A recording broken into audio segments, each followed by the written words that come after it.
është kudo ku cënojnë qoftë edhe jo më interesat e mëdha ekonomike të fuqisë amerikane, por edhe apo ushtarake, por edhe individin. Dhe lidhje me krishterimin, ndërkohë që kjo administratë amerikane ka një fill shumë të fortë fetar që nuk ka qenë më përpara në kaq publikësit. Po. Dhe tani ai është i detyruar, domethënë mendoj unë, Trump është i detyruar që të arrisë Amerikën, duhet që meses bën të sigurojë territoret e tij njerë që janë para se sa të shkojë larg territoret e afërta. Kush janë territoret e tij më të afërta? Janë vendet fqinje me Amerikën, të cilat sipas tij dhe atyre që e mbështesin ose e këshillojnë përbëjnë rrezik që Amerikën të adopsojnë në rast se do të ruhen të njëjtat marrëdhënie. Fut këtu dhe marrëdhëniet me Europën.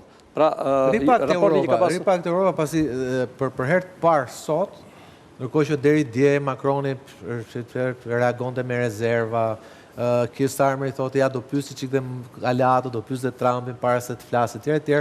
Sot të gjithë këta kanë reaguar shumë fort në Këshillin e Sigurimit, sidomos. Jo, për çështjen e Groenlandës. Po pra. Sot Europa ka qenë alarmuar në fakt për çështjen e Groenlandës. E kam ndjekur me vëmendje domethënë mediat europiane. Starmer ndryshoi qendrim.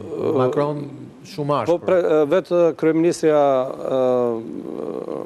daneze, domethënë, patjetër direkt. Po dhe pothuajse të gjithë shtetet fuqishme të Europës. Dhe Trump që thotë po thonë, na duhet Groenlanda. Po, ai thotë na duhet Groenlanda, po ka një gjë që po dëgjoj analistët francezë, madje edhe një general të NATO-s, i cili tha që në çështjet e sigurisë lidhur me Groenlandën, Trumpi duket sikur ka drejt, sepse edhe gjeografikisht Groenlanda është shumë afër Shtetet Bashkuara të Amerikës.